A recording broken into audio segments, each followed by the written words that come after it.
Ladies and gentlemen, here we are on day 24 of our 2 steps to manifest a miracle in your life, Earl Nightingale's powerful process, day 24. Today, somebody said something really apropos to me. They said, when you start something, you've got to finish it. And the fact is, if it was easy, everyone would be doing it. If it was easy, everyone would already have accomplished what it is that you're going after.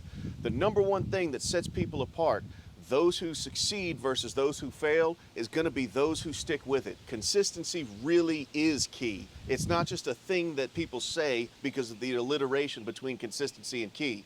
Consistency is key. There's 2 words that will change things in your life, and those 2 words are every day. You have to get up every single day and make a decided, concerted effort deliberately to accomplish goals and to take steps that are going to get you progress towards your goals. You simply can't coast on what it is you did yesterday, last week, last month, last year. The fact that you accomplished things a year ago, 2 years ago, that is not going to help you get to your goal tomorrow unless you use those things today.